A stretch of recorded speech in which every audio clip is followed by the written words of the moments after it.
I'm going to call to order the December meeting of the Jackson County Library District. And Yoli, can we please have the roll? Marissa Shepherd, Here. Abby Jensen, here. Susan Kiefer, She's looking for the button. Give it a thumbs up. We can call that. Susan is here virtually. Kevin Keating, Here. Marta Durancy, Maria's not here now. She didn't indicate she would be able to join virtually, so we'll make note when she does arrive so that we can have that. You join right now?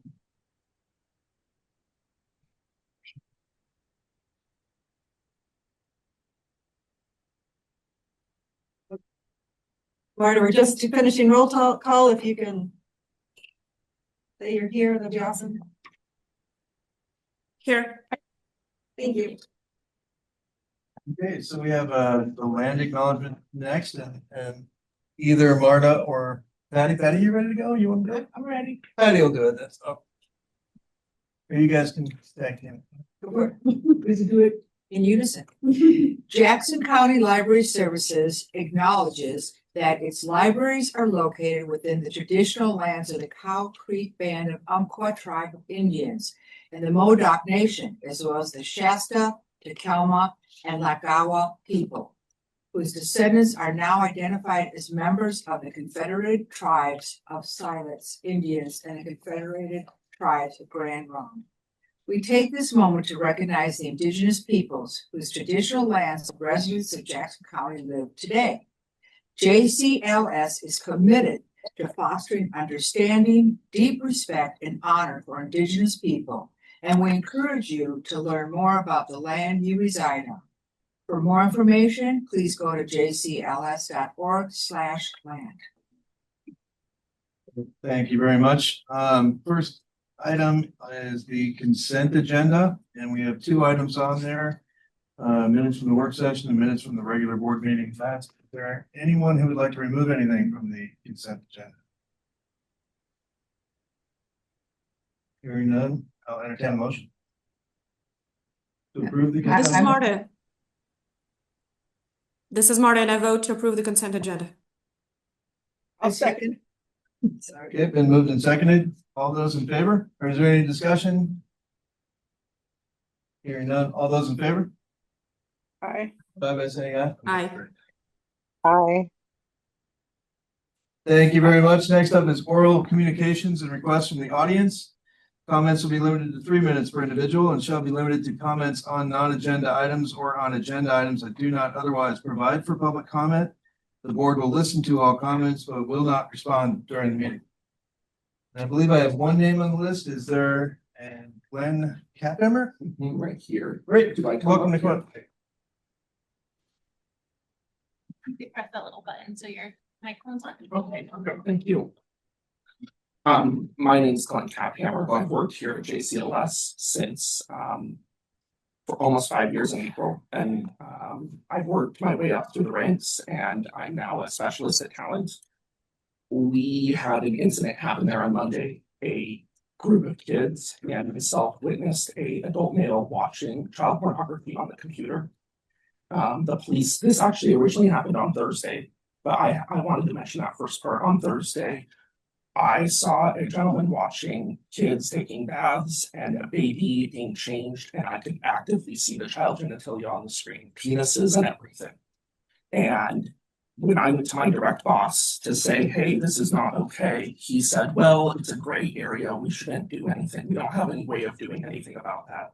That was about an hour to 2 hours before we closed. I was so disturbed by that I immediately went to the police afterwards and filed a non-formal report and they pretty much said the same thing.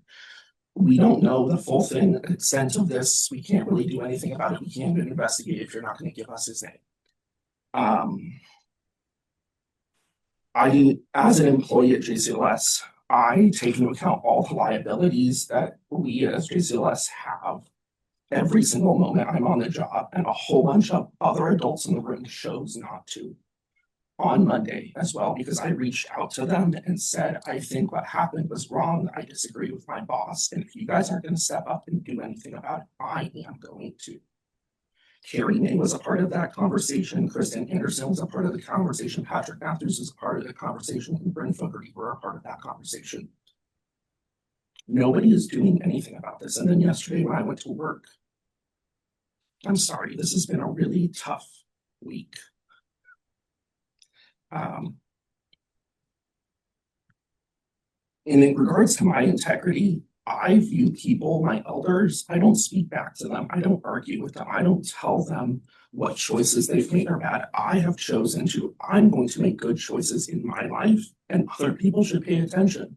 If they want to make bad choices, that's their choice. That's not my choice. I think someone needs to be held responsible for this. This is really wrong what we did. And on Monday, we had a homeschool group that was in the building. I've been there for almost a year now. I've never seen that many kids in the building, and we know of at least 4 or 5 that saw what was on that screen. And the way we found about it, I was busy for most of the day reviewing applications for a new hire we're hiring on. And I was just out onto the desk, one of our subs there. A patron came up to her and showed her a video that they filmed with their daughter of this guy watching the sexual acts on the screen. When they came over and showed it to me, they said, we're going to call the police. They called the police, they filed a report, and they submitted that video to the police. Meanwhile, I was trying to get support from higher ups. Can we permanently suspend this guy? What sort of authority do I have here? And the police came in the building and said, what do you want to do? And I said, I don't have the authority to do anything. And so I was like, I'm going to figure this out as we're going along. They sent Thaddeus over, who's our social worker, and he sat out there with the police having their body cameras because they came in and told us. And they said that the gentleman that was watching this stuff admitted that it was sexually gratifying for him to watch those images on the screen. And they immediately tried to call the DA because those are felony charges to do something about it. And the DA said, I can't, and didn't do that, but they're moving it up to their supervisors. So I know this is going to be a criminal investigation, but yesterday I felt absolute zero support from any of upper management, specifically on Monday. And on top of it, they were almost defending the guy. They were saying that his right to privacy is more important than what he was actually doing on the screen. I just redid my mandatory reporter training 2 weeks ago, and the analogy I have for it is this: we all know child abuse exists in the world, but if I saw something that was borderline child neglect, am I supposed to be like, the right to privacy, the right to that parent's privacy is more important than what's going on here according to the law? I'm not supposed to be doing that. And that's the same situation here. His right to privacy was not as important. And that was pushed on me on Thursday. I got to work on Monday, and there was an email from my direct supervisor that his right to privacy is more important than the illegal act he was doing on the screen. And we should have gone to the police and done something about this.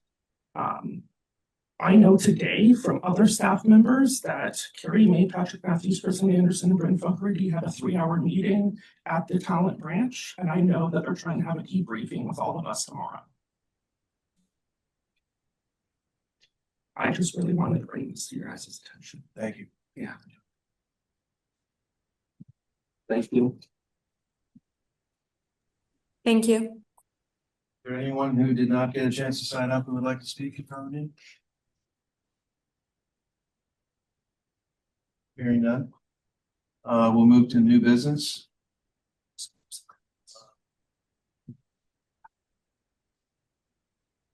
Heather Scott, to speak on the audit report.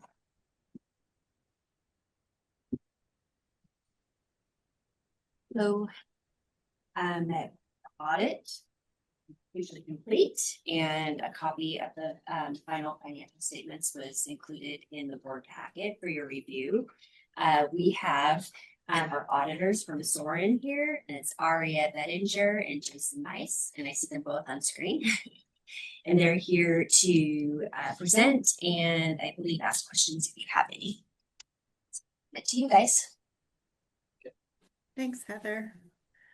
Can you guys hear me okay? Yep, okay. I'm Aria Bettinger. I'm a partner with Soren, formerly known as KDP, and I'm here with Jason. He's a manager. He was a manager on the engagement. And we're here to present your fiscal year 25 audit. I can put it on a screen if that would be helpful. I don't know what your layout looks like, or I can just present the overview. Do you have a preference? Screen, Screen would be screen, great. please. Okay.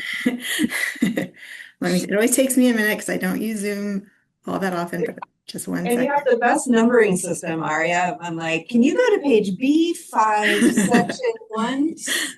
Yeah. Let's see So yes, here. on screen would be great.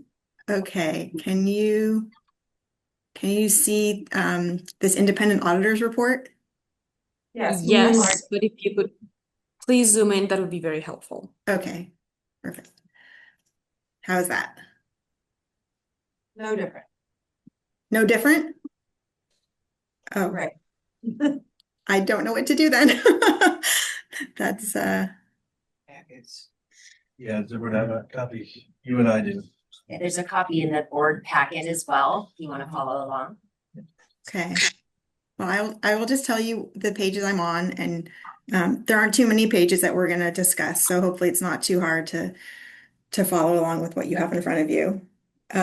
So we were engaged to audit your June 30, 2025 year-end audit financial statements, and on page A1, which is the fourth page in, that's our independent auditors report. We do provide two reports. This first one is an audit of your basic financial statements. And in our opinion, your financial statements are fairly presented. We are providing what's called an unmodified opinion or a clean opinion. It's the highest form of assurance we can provide. We do discuss this. There's an emphasis of matter here that's not always in an audit opinion, but it's due to this change in accounting principle. There was a new GASB or government auditing standard that the district was required to adopt during this fiscal year. It's called GASB 101, and it's related to compensated absences. All governmental agencies are required to do this. And what happens when you adopt a new standard is you have to act as if it was in place from the beginning of the year. So it did change your beginning net position from a government-wide perspective. It doesn't change your budgetary financials or your fund financials, but it does change your beginning net position, which we showed on page 14, how your net position was a certain amount, and then it changed by approximately $300,000 to account for this new standard, which essentially means that compensated absences used to only reflect vacations earned that could be paid out. Now you're required to also include sick leave and other kinds of potential leave that is more likely than not to be used or paid. So in this case, most of the sick leave that employees have earned are now accrued on your financial statements when it wasn't required in the past. So that's just something new and different for you to be aware of. But like I said, it doesn't change your day-to-day financials. Within our opinion, we do discuss how management is responsible for preparing the financial statements, for ensuring that there are appropriate internal controls in place and that they're presented fairly in accordance with, in this case, typical accounting principles in the US, which is just your basic accounting principles. We do discuss how, as an auditor, our responsibility is to provide reasonable assurance, which is not absolute assurance that those financials are properly stated. That's essentially our financial statement audit opinion. We do issue another opinion, which is in the very back of your audit. It's on page 32. And this is our independent auditor's report related to Oregon state regulations, related to Oregon minimum standards and local budget law. This is where we review certain provisions of laws, regulations, contracts, and grant agreements. And nothing came to our attention that the district was not in substantial compliance with all of those requirements, except as we did describe in note 1. And I'm just going to jump there, which is on page 15. And on the budget to actual statements, there were two appropriation categories where the district did exceed its appropriation authority.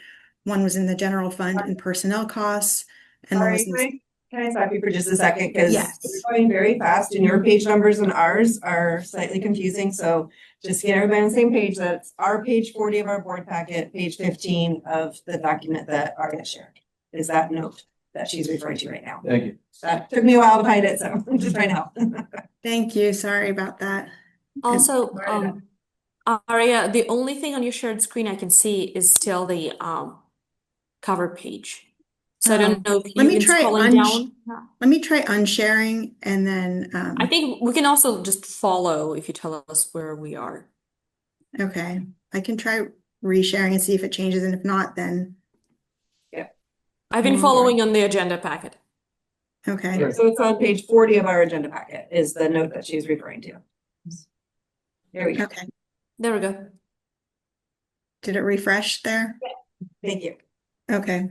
Yes, it refreshed to page 15, note Yes. 2. Perfect. Okay. So that is just showing where the district did exceed its appropriation authority.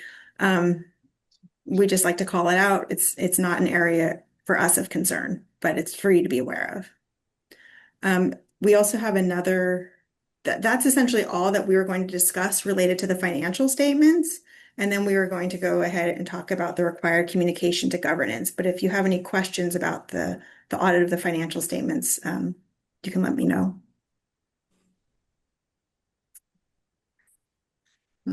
Thank you. I guess I do have just a question. What do we do about the ceding of authority to those two categories? Is it just- There's nothing to do about it. It's really just for your awareness. It's something to just track throughout the year, to make sure that you're staying within your budgeted appropriations, especially as you get closer to year end. Just looking at those numbers and, see if you need to if you need to do a resolution to change appropriation or even a supplemental budget is just something to be aware of. Okay, thank you. Are there any other questions? Great. Do we have to move to acceptance? Here's another part to discuss. Oh, great. Can you see this next document I put up? No. Okay. After the first one. Well, the next document is the communication with those charged with governance. Was that included in the board packet? Was that email out separately? I sent it, but I didn't see that it was included. Not included in the board packet, no. Okay. But we did email it to them separately. Okay.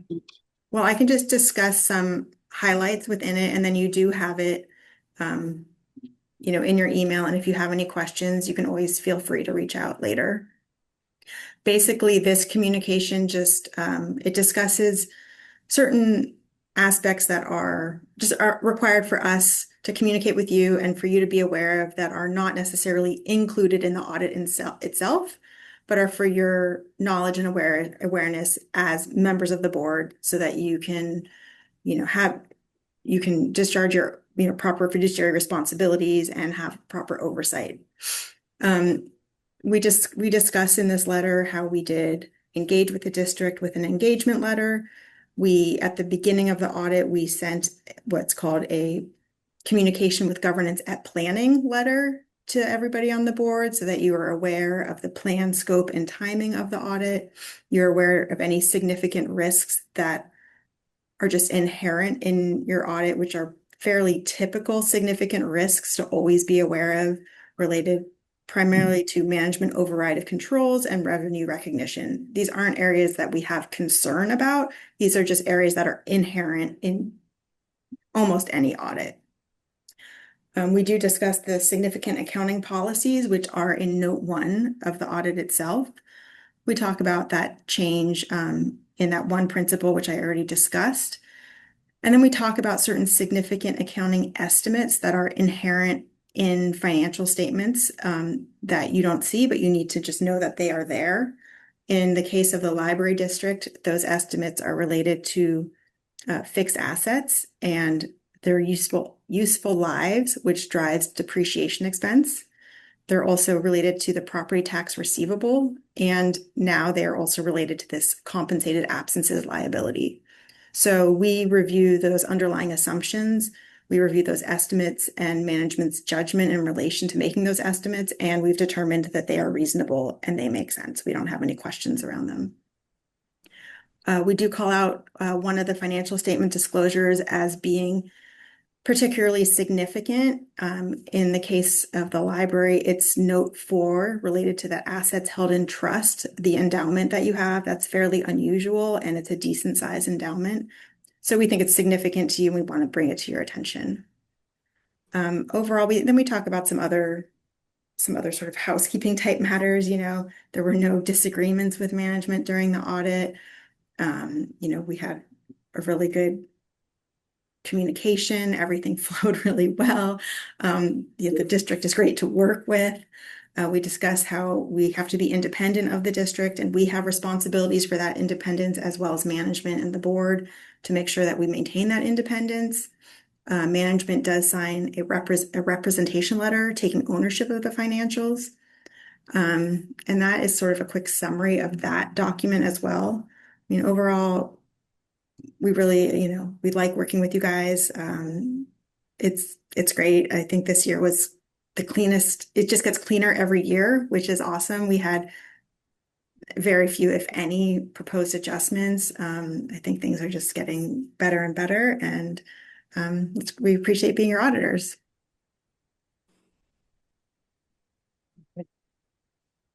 Are there any further questions? Is it Aria? Okay, well, thank you, Ari. I appreciate very much the presentation. And I think if at this point we would move to accept it, is that correct, Heather? I'll accept the motion to accept the audit report. This is Marta, and I move to accept the auditor's report as presented. And second? All right, it's been moved and seconded. Is there any discussion? Hearing none, all those in favor of accepting the report, please indicate by raising your hand or saying aye. Aye. Aye. Aye. We vote. That's easy. All right, great. Next item, thank you very much. Thank you. Next item would be the employee handbook with Bryn Fogarty presenting.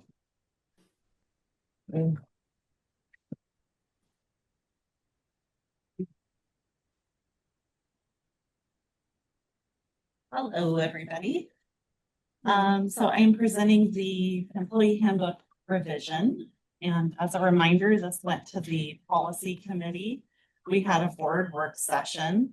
The admin team has looked this over and we've had meetings regarding it. There's been various reviews by both board individuals as well as some of our managers. Are there any questions that I can answer?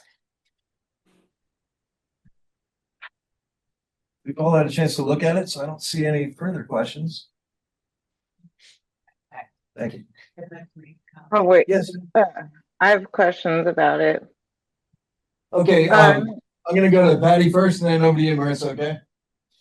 I just want to make a comment that, thank you. Thank you to everyone that served on this committee. Thank you. This was a lot of work and it's very well done and I appreciate it. So thank you. Go ahead, Marissa, sorry.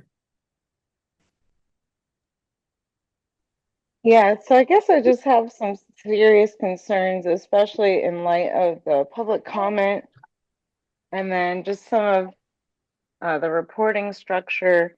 So it sounds like if there's a conflict, you're supposed to report to your supervisor, and then if it's not resolved, it goes to HR. And that just seems a little concerning to me. That just doesn't seem like a typical structure. And so I'm kind of also wondering, like, why are the employees unionizing? I guess, Bryn, do you want to answer the question about does the employee handbook cover the situation? There is a conflict resolution policy. That is the same policy that we have had for the past 5 years. It is a policy that was recommended by legal as well as HR consultants. We have certainly used it and it has worked well. So there were no revisions to that policy. I guess it'd be like to, I would love to have a union representative at like the next board meeting. I don't know if this is something we can table or something, because I don't really feel comfortable going forward. I feel like I need more information in light of what's going on. Like, I'm not sure that this is going well, and you say this is standard procedure. Well, maybe it's not going well. The approval of our handbook is something that we've been working on for over a year. And later on the agenda, I do have the process for where we are in the union process. And I think needs to be addressed as a separate question from the employee handbook as presented today. And Marissa, maybe we can cover what you were talking about, maybe in the policy. What was the name of the policy, Carrie, that we just discussed a month or two ago? About internet usage? I think it's at the internet usage policy. Is that right? Okay. Yes. Would that be a better place? Marissa, you okay with that? Discussing it in terms of that policy rather than the handbook? Or do you wanna? I mean, are we voting to approve the handbook? Yes. I mean, then I'm not gonna vote to approve it because I have some serious concerns that aren't being addressed. Well, And okay. and I've heard rumors of how HR is handling things, but I have no evidence. So I have concerns about this process. Okay, so those are the questions that we have for Bryn. I'll entertain a motion to accept it, and then we'll have more discussion. Is there a motion to accept the employee handbook?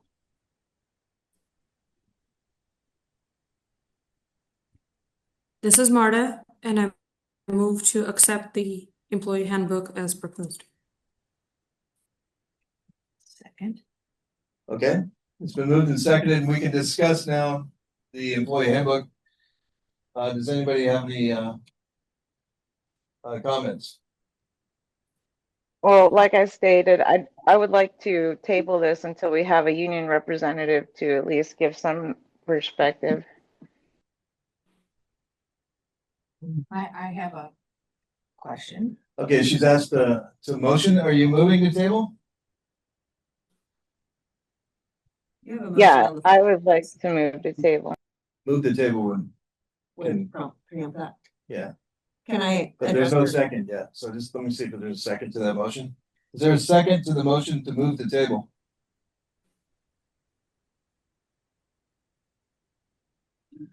Okay, it fails for lack of a second, but you can reintroduce that motion after discussion.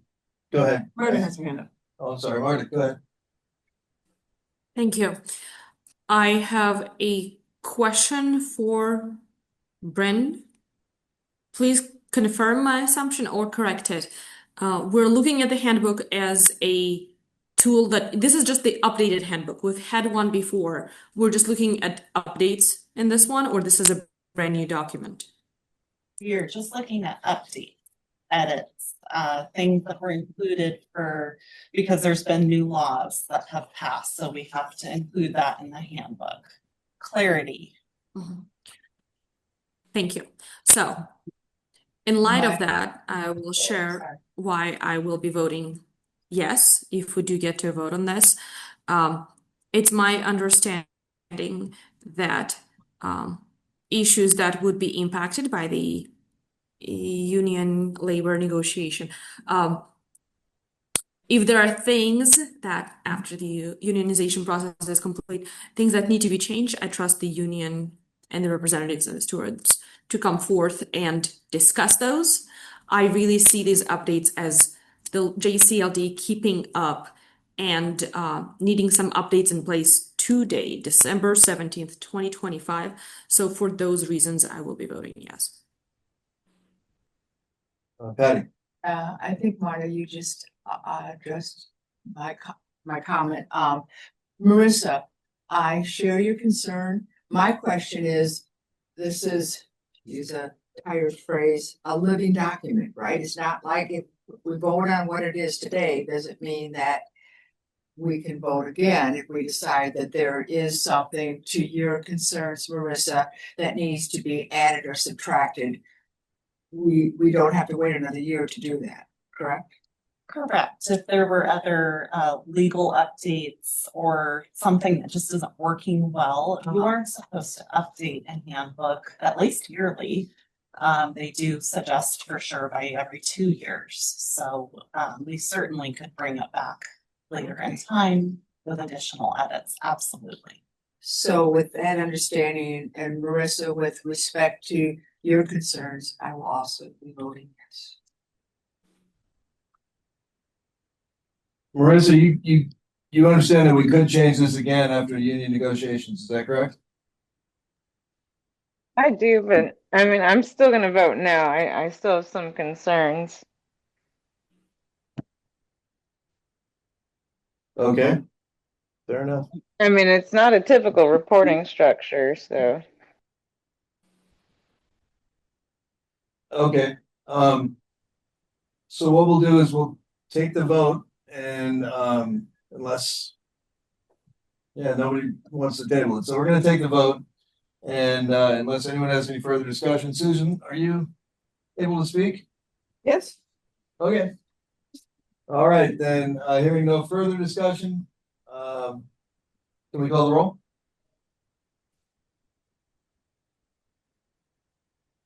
Marta Trancy, I can't hear the mics in the room. I'm so sorry if that was my name. can you hear me now? Yes. I started off with you, Marta Trancy, Yes. Susan Kiefer, Yes. Patty Jensen, Yes. Kevin Keating, Yes. Marissa Shepherd. No. Thank you very much. Okay, we have some unfinished business. The MOU between the Friends of the Foundation and the library and Carrie May. We're gonna Yes. speak to that. Yes, so the MOU that is included in your handbook is the clean version from what was presented last month. There were some questions about some grammatical corrections, I think, that were confused between the redlined and the clean lined version, and we've cleaned all of it up, we hope. So on page, oh my goodness, 155 of your packet is the updated version, and are seeking approval for that version of the handbook. Not handbook, MOU. Okay, so we've seen this before as well. Are there any questions of Carrie before we move to a vote? Hearing none, we will go ahead and I'll entertain a motion to accept the MOU. I move to accept. Is there a second? I'll second it. Great. Moved and seconded to accept. Is there discussion? Thanks to the committee that reworked it. Say again, please, Marta. Just a thanks to the committee for reworking it. And I also just want to say I'm here as the messenger. Joan is on vacation. I didn't think she should have to call in for this, so I really appreciate all the work that Joan did in leading the efforts on the revisions to this document, and I really appreciate the team that worked on this. Okay. Moved and seconded. Can we call the roll, please? Marta Trancy, Yes. Susan Kiefer, Yes. Patty Jensen, Yes. Marissa Shepherd, Yes. Kevin Keating. Yes. All right. That's accepted. Next, we have Heather back for round 2 on the budget committee.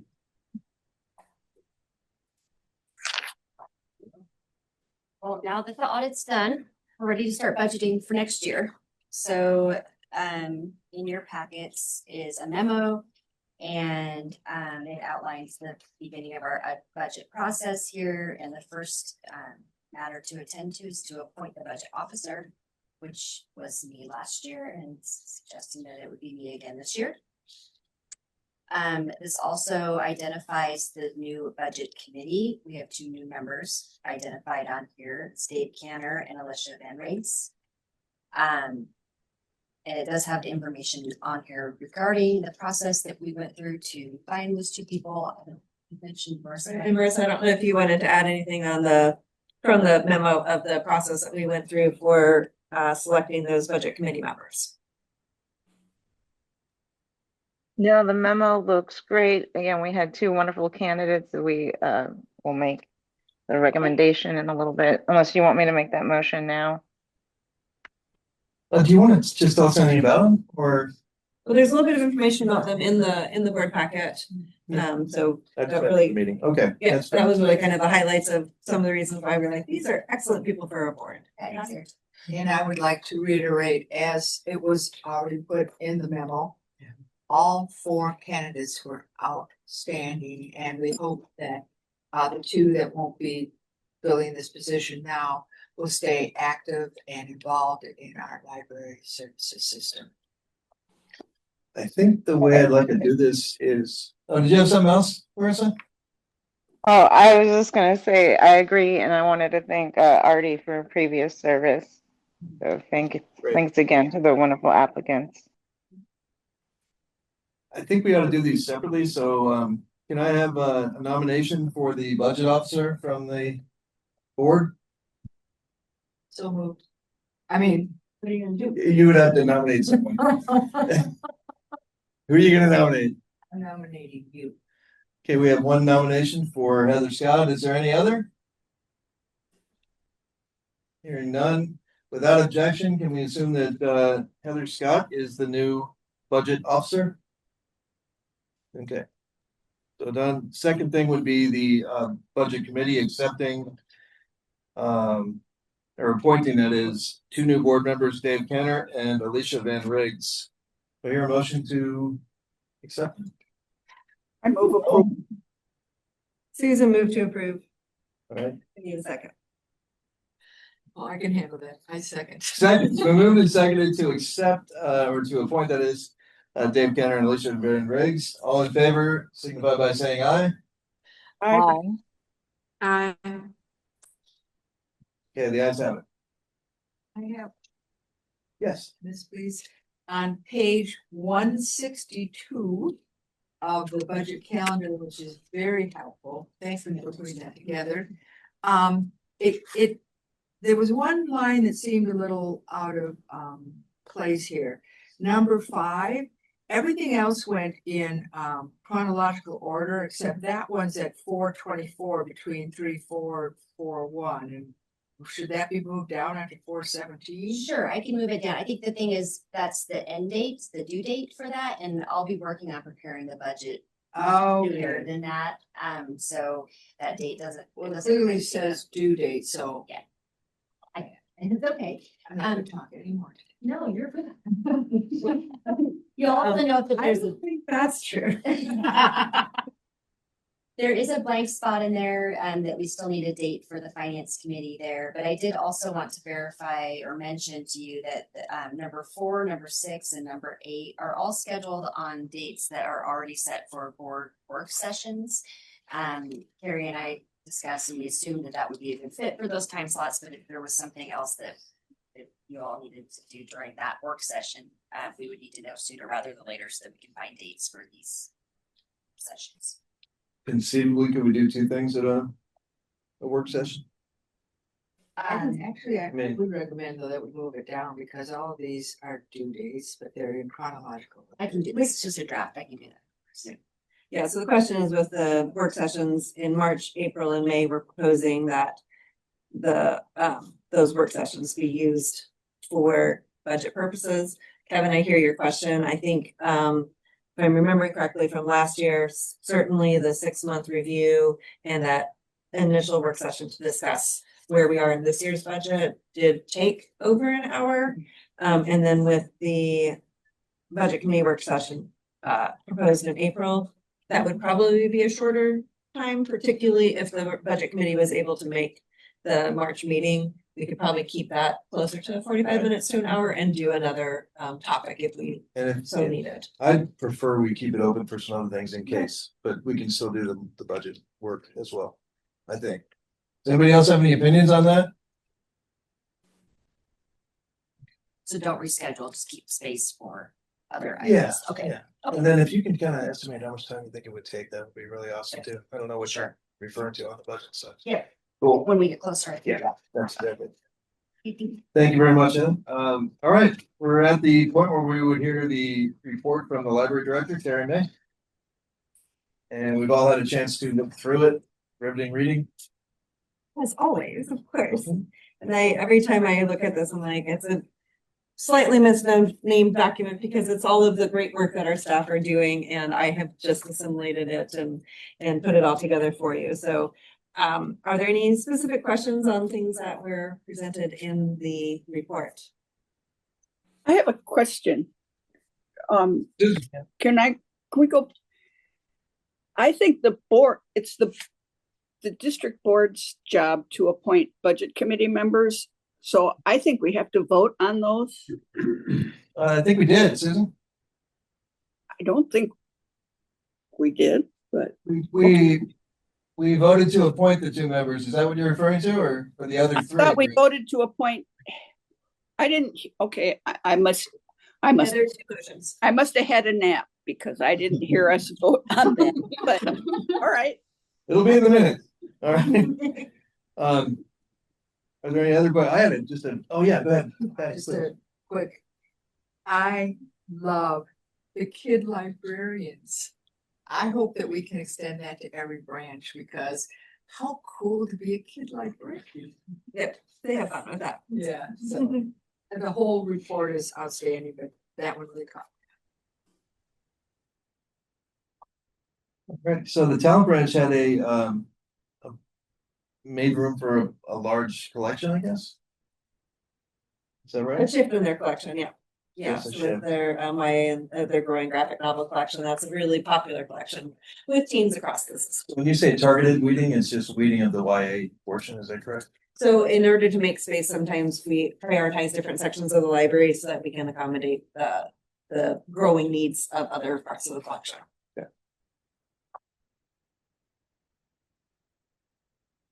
The other thing I was curious about was the cybersecurity basic course. Do you guys record those and make it available in the future, or what's at the Eagle Point Library?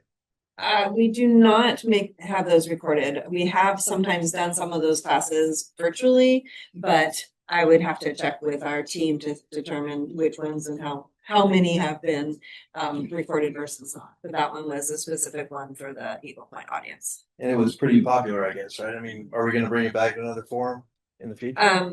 It is something that is on like the list of options to choose from. So it is something that we would have available. I think I'd like to get that.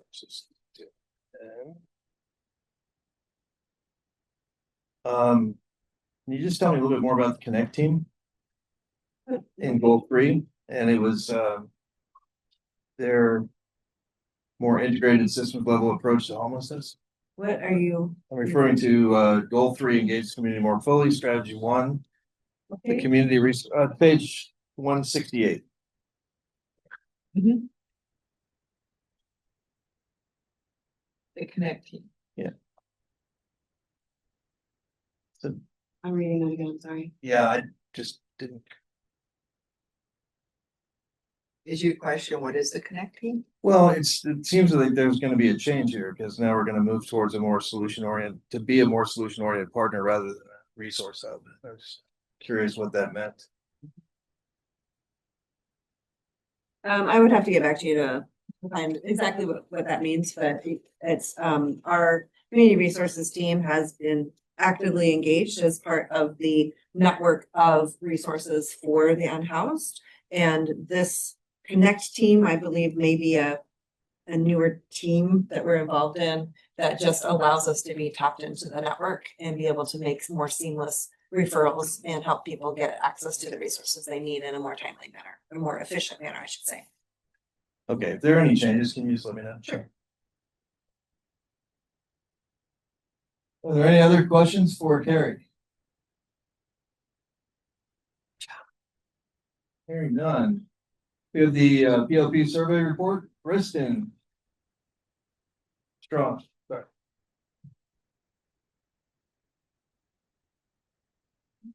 Hello. So yes, I'm here to talk about the Programs Optimization Project, or POP, Programs Survey. These first couple slides, I'm going to kind of go through pretty quickly because they just summarize the written report that I provided for all of you. So just allows other people to hear it, but so you can go to that slide. So we received a total of 290 responses. Let me back up, sorry. The point of the purpose of the survey was to see what types of programs our patrons are attending, which demographics are attending programs, what programs and what programs they would like to see. We also asked some questions about like scheduling, like time of day, what it would be best for them to attend programming. So that was kind of the point for us to both confirm maybe some things that we were doing, and then also to inform us on things that we should be doing. So we got a total of 290 responses. 222 of them were complete or full responses, meaning they filled out the entire survey. So folks didn't answer all the questions. We got a 76.6 response rate. And while we provided the survey in both English and Spanish, we did not receive any Spanish responses. However, as you'll see a little later, we did have folks in the English survey say that Spanish was also a second language spoken in their home. So we have that to know. All right, next slide. And actually, you can go to the next slide. So these first kind of batch of slides, I'm going to go through our system-wide data. So this kind of encompasses the entirety of our system. And then what I'm going to do is show you two specific examples for two branches. And then the third part of my presentation today is to tell you what am I going to do with this information as the programs coordinator. So the first question was, at which library branch do you or members of your household attend library programs at? The majority of our respondents, not surprisingly, said that they only attend programs at one branch. So they have one main branch, their home branch. And then you can see the graph, how many people responded with multiple answers. All right, next slide. Again, not surprising, the majority of our respondents were from Medford. The second largest respondent number we got was from Ashland. And then again, you can see the graph. We got responses from all of our branches, which was great. Anyway, continue. All right, so we asked our patrons, how many people in your household fit these demographics? I want to express a little bit of a caveat to this question, because, for example, some of our surveys said that they had school-age children, that's 6 to 12 years in their households, but did not mark that there was an adult. So it seemed like a parent was filling out for their children who attend programs, but didn't express their own opinions in the survey. So at least I would like to assume that there aren't that many households, or really any households, that just have 6 to 12-year-olds running amok without. So there's that kind of caveat here. But again, the majority of our respondents are seniors. So continue. Here's that language question. The majority said they spoke English. We did get a handful of people that did not answer the question. And then a few folks who said they speak English and Spanish at home. We got a couple other languages, English and Japanese, just to note there. Next slide. So then we asked, how frequently do people in your household under this specific age group attend programs? For this child, the 0 to 5, this like early literacy age, the majority of them said that they attend programs weekly. This was not a surprise to me or really anyone else, because we could assume that they're attending our weekly story times. So this was an answer that we were sort of expecting, and it just kind of confirmed that for us. Next slide. This is school-age children, so they said that they attend a few times a year. Again, many of them monthly. Also not surprising, now we're talking about school kids. They're in school, they have after-school activities. So it's not surprising that we see them attend programs a little less frequently. Next slide. Teens again. It's not a secret that teens are our kind of lowest attended program attendees. They say that they attend our programs a few times a year. It's very similar to that 6 to 12 demographic. Next slide. Go ahead and go to the next slide. Thank you. Now we get into adults. So we broke adults up into two groups, the 18 to 35, and then the slide that we're on now, the 36 to 59 group. The majority of both of these age groups said that they attend programs never or rare. This does not mean that they don't use the library. Let me say that first. In fact, we know that they are using the library. This is not a surprising answer to me. If you think about these age demographics, being college students or people with families or careers, them not being able to attend programming is not too surprising to me. However, that doesn't mean that we don't try. So just because they say that they attend programs never or rarely does not mean that we do not provide opportunities for that demographic. But this can showcase maybe why we don't get a lot of attendance in those demographics to our programming. Next slide. And then our seniors. This one was surprising to me. I do not know why they never or rarely attend programming. At least I can't quite, maybe I can think of some assumptions, but not anything good that I would share here. So I don't know. A few times a year makes sense. Our seniors are a pretty high demographic for like our Windows and Time programs, things like that. But so for me as programs coordinator, this gives me a little bit of a pause. It makes me go, how can we better maybe create programming for our seniors, and then also promote them. And it also could be that maybe we aren't providing the types of programs that they want to attend. Go ahead. Question. Yes, please. If they, the 34 that never or rarely use our services, how did they get the survey? Specifically programs. Yeah. But how did they get the survey? It was available on our website. So again, I'm assuming that they came to our website to maybe place a book on hold or something and filled out the survey. They don't do the programs, but they filled up. That's fine. For me, I would like to know that. Yeah. So. Thank you. Yeah. Is it true that most of the programs are usually prior to 5 Your mic p.m.? on. Darn. Sorry. Is it true that most of the programming is prior to 5 p.m.? Many of our And programs, and that could be part of it too. Yeah. And that brings me kind of to my next slide, which is we asked when are your household members available to end programs, and so it's interesting that our seniors, for example, said that weekday afternoons work, and we do a lot of our programming in the weekday afternoons, and they don't grow. And then Saturdays are a pretty obvious one. And the weekday mornings for the littles also makes sense. So none of this is tremendously surprising to me, but again, it's a good verification for us and something that we can work with. Okay. Is there anything in that last column? That is Sundays. And the darker the green, the more popular answer. And then it goes lighter from there, the least. So Sundays, I got some responses, but they weren't as heavily requested as is in terms of weekend. Okay, next slide. We're going to cruise through some of these. Then we asked which programs, which members of your household would be most likely to attend. Again, broken down by these age demographics. Not surprising, the 0 to 5 year olds, at least according to their parents, say story times, arts, physical activity, and sensory play are what they want. And these are the majority of the programs that we offer for these 0 to 5 year olds. Book clubs were more in terms of like parent education kind of things. We weren't expecting little 3-year-olds to host their own little book clubs, even though I would love that.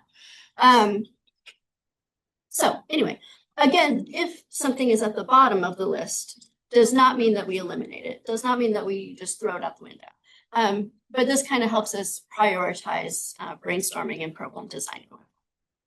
All right, next slide. So for kind of the rest of the age groups, arts and crafts is either number 1 or number 2, which is great because that's a lot of programming that we offer. And you're going to see a lot of the similarities. So the 6 to 12-year-olds, they want arts and crafts, they want STEM, they want board game nights, they want parties or celebratory kind of programs. These would be like author birthday parties, summer reading kickoff events, these kinds of things. Okay, next slide.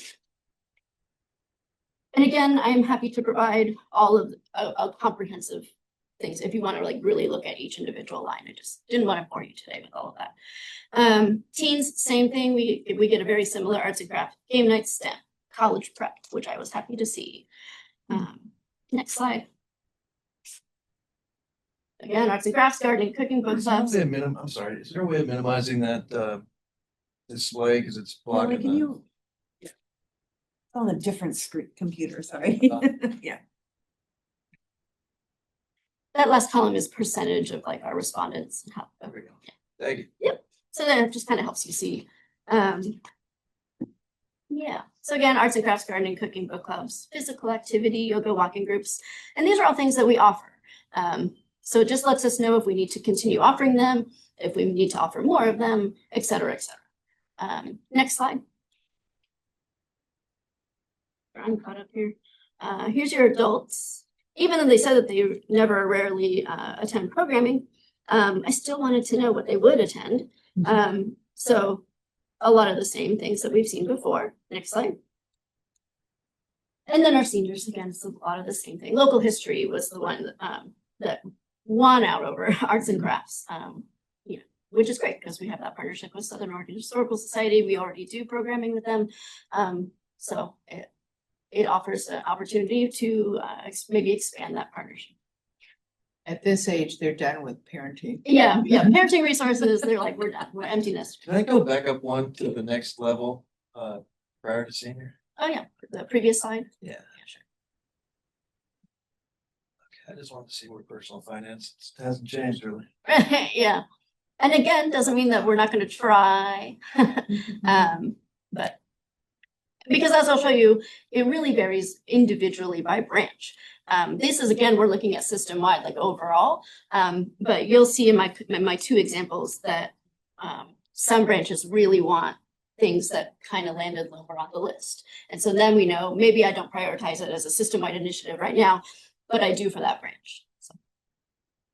Okay. Marta has a question. Go ahead. To that point that Kevin made about the interest in personal finance programming, I know AARP may offer some senior finance programming, so I don't know if that's seen as an alternative or not. Just putting it out there. Beautiful. All right, next slide. So we asked about how they learn about our programs, the majority of which learned about it from our website. And then they were there and they took the survey. Then they also, learn about our programs through signs or flyers, library staff, and then kind of the last big one was the JCLS event guide, which if we were doing it quarterly still, it might have ranked a little higher, who knows. And then we did offer notes, if you go to the next slide, for people to fill in other. And then, so we see here that it's a lot of friends of the library, newsletters, local newspapers, that kind of thing. We did have one comment there that says programs are not really advertised that well. So I can go in and look at and see what specific branch that person is from or uses rather. And maybe and figure out why they think that. So anyway. So now we're going to dig into a specific example. And so we're going to do one of our bigger branches, which is Ashland. And I know there were Ashland people viewing, so I'm sorry you're getting this information for the very first time here. And I'm going to tell you how it matches the kind of system-wide or doesn't match the system-wide answers. So the Ashland branch, for their 0 to 5, matches pretty much what the system-wide answers were. They want physical activity, story time, sensory play, and STEM, and arts. So that wasn't new information or surprising information. Next slide. School age, it does get a little different now. Arts and crafts still is number 1, and the top, and STEM, which were the top 2. But creative writing, gardening, chess, these kinds of programs ranked much lower on the system-wide thing. But Ashland wants those kinds of programming. So this is why we did all of we broke it down by branch, because we knew that while we are a connected system, all of our branches have very individual communities and different wants and needs. So that's why I'm showing it to you today. Next slide. Teens, college prep was second here, and homework help also scored a lot higher than it did system-wide. So that's interesting for me to know. Next slide. This one is not so exciting. It pretty much matches what we got from the system-wide answers. Next slide. This one also, except for the writing groups, which is number 1, and it scored 8th kind of system-wide. And Ashland does have a creative writing group that's very well attended and very successful. So I'm glad to see that. Next slide. And then our seniors pretty much matches what we saw before. And then the final slide here. And again, this also matches. We got a lot of Saturdays, weekday afternoons, some evenings. So it pretty much is on par with what we saw system-wide. All right, now I'm going to show you one more specific example. We're going to move to a much smaller branch, which is CrossFit. And we're going to skip the 0 to 5 because it matched what we saw system-wide. But the 6 to 12-year-olds was different because Story Times, which ranked number 7 overall, is number 2 here. So, you know, and there are definitely programs and options for what we call big kid story time. So that's kind of fun to know. Next slide.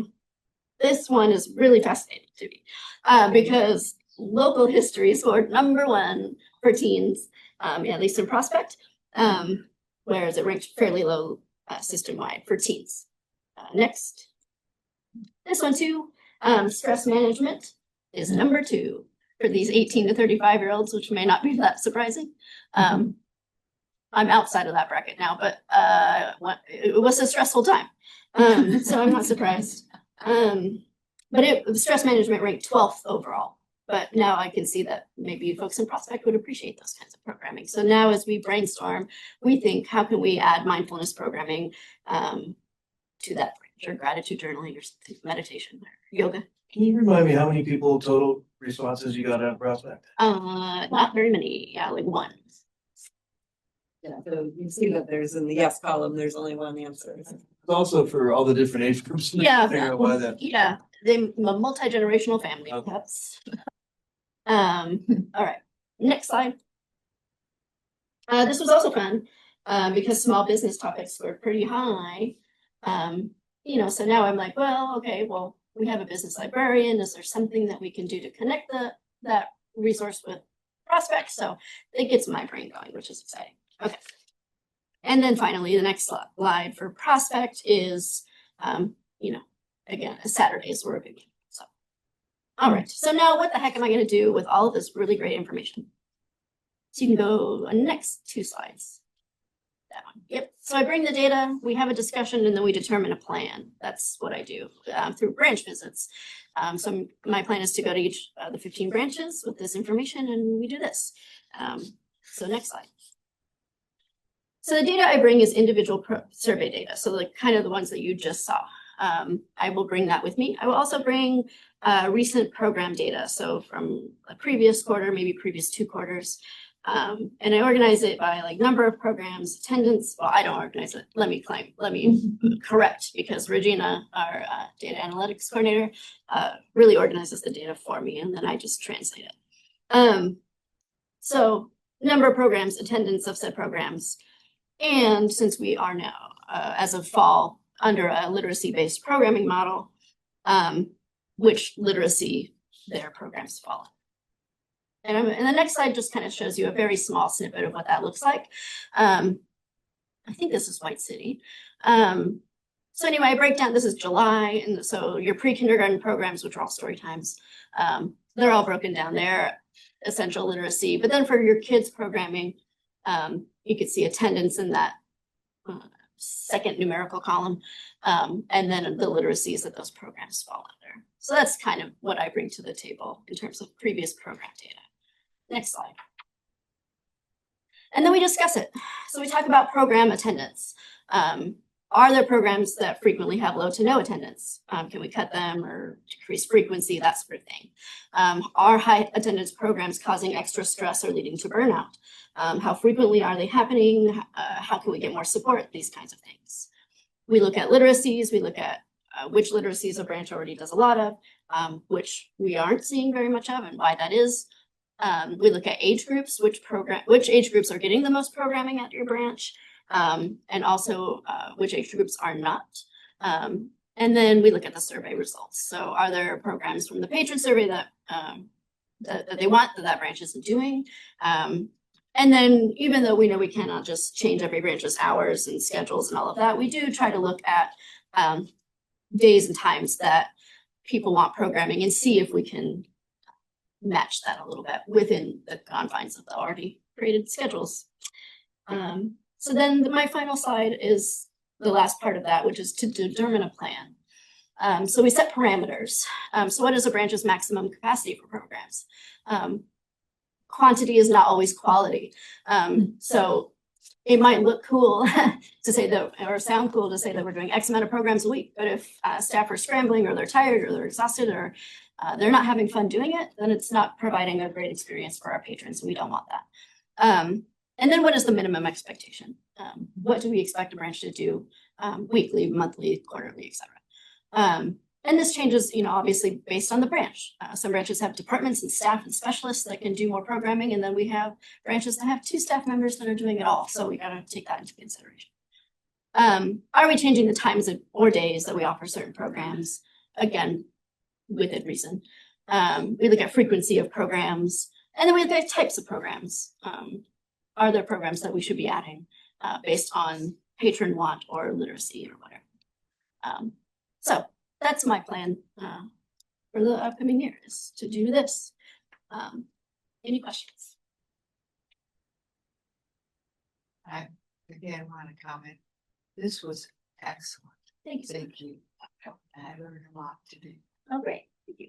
Thank you. That is good to know. Can you roll up 2 slides or so, Billy?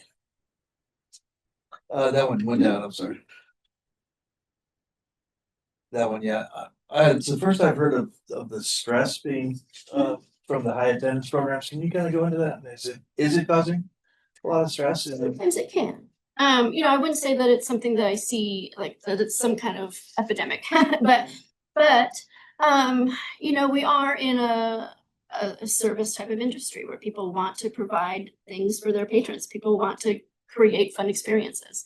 And I think in doing so that sometimes we can overexert ourselves by wanting to create more and wanting to be the best and to always offer the things that we want to offer, which I think is great.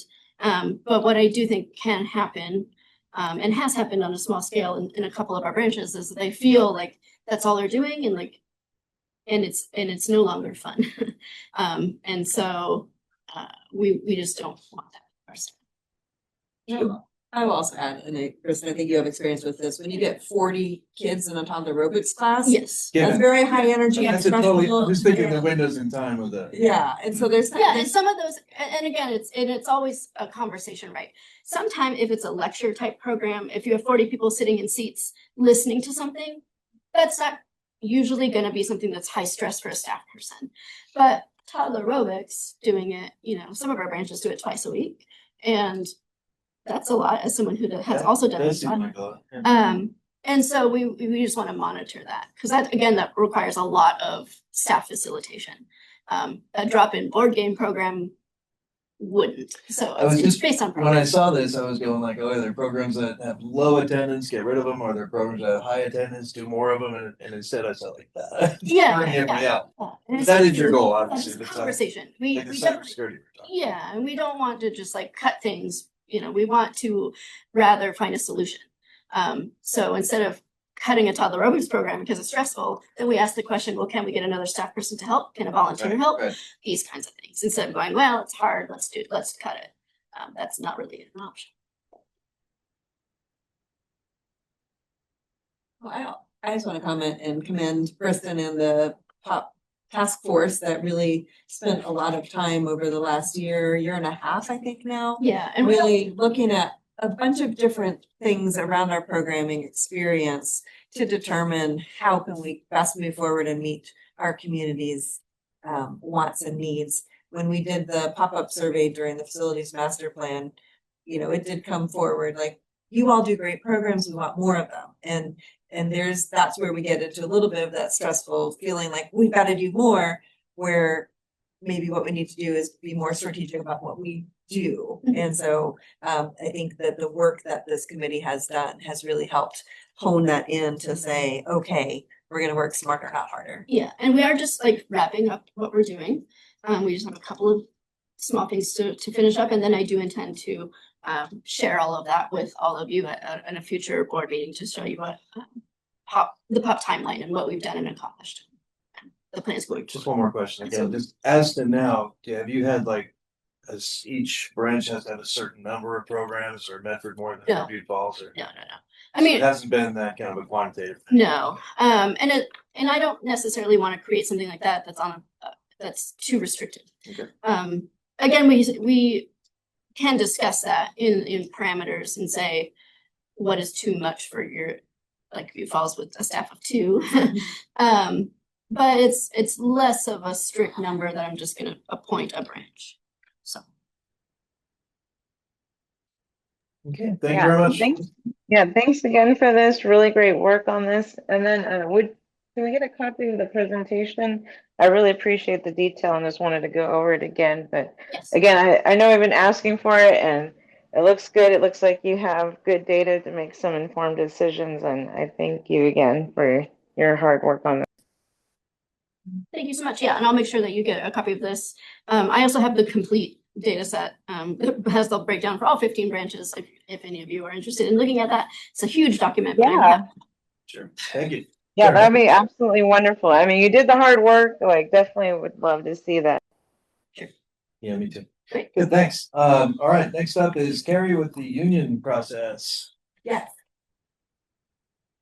Okay, so I've taken some notes, just to give you some background on the process that we are in right now. So on December 1st, the State of Oregon Employment Relations Board determined that a majority of the eligible JCLS employees had signed authorization cards designating SEIU Local 503 OPEU, and those are a bunch of new acronyms for me too. So that is the name of the union that has been designated as the sole representative for collective bargaining. So that is the beginning of the process to work towards a collective bargaining agreement for that will be reached between the union and JCLD. The bargaining unit includes all employees of the district, excluding supervisory, confidential, and managerial employees, and employees who work less than 60 hours in a rolling quarter. So any of our staff who supervise other staff are not eligible, and people in a confidential position, in our case, that is primarily folks in our HR department who would be part of the negotiating process.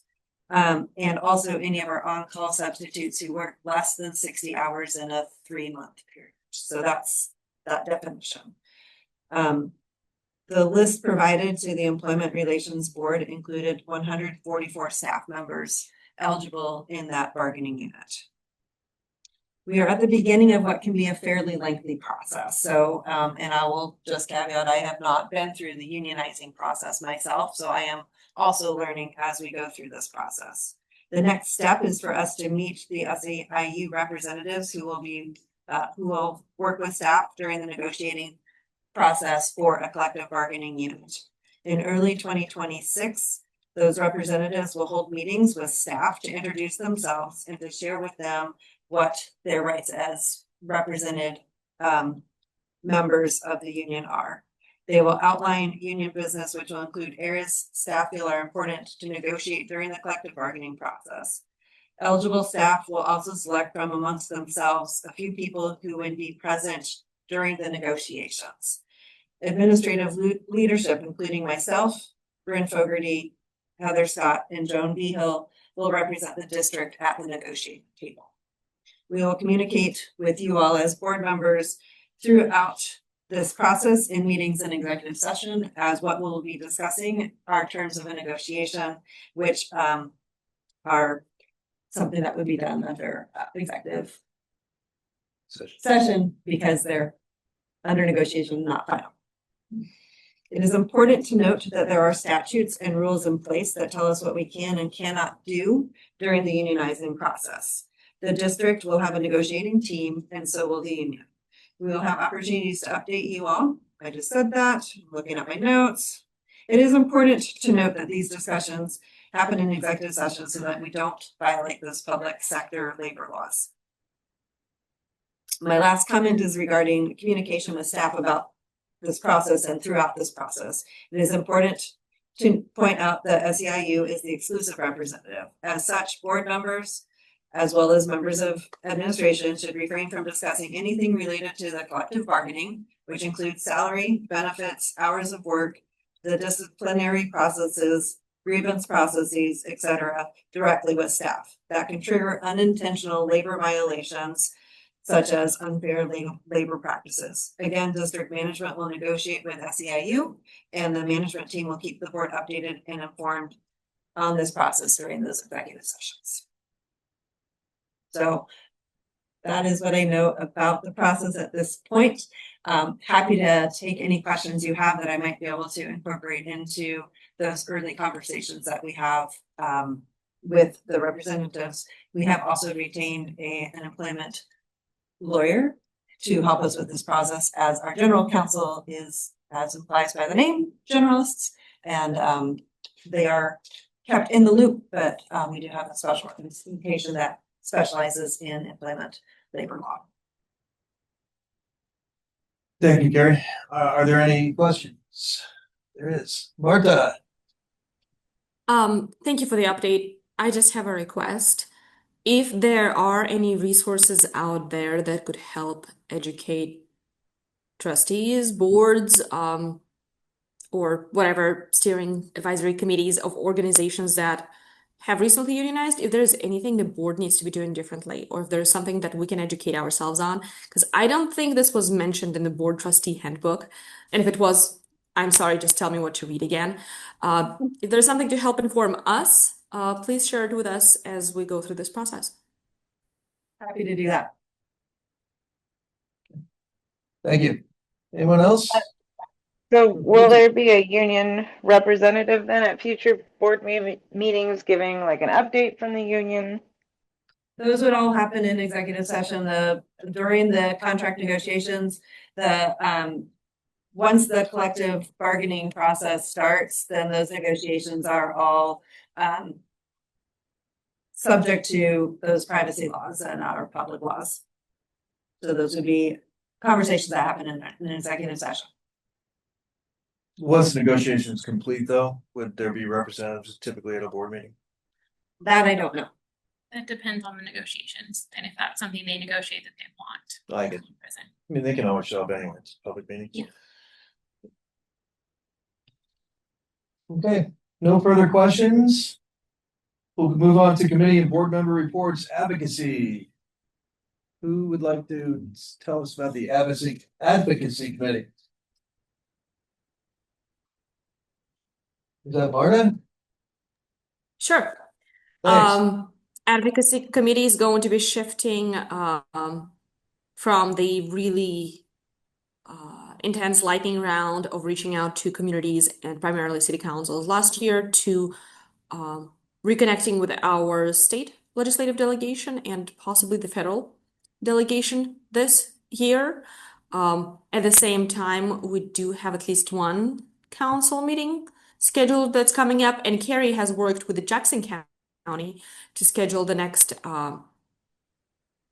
appearance there after our budget is passed. So that is going to be very strategically timed.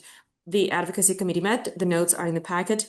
I look forward to a slight shift in a strategy this year that builds on reestablished or reinvigorated local relationships and takes it to the next level. So we are networked and connected through all levels of decision making.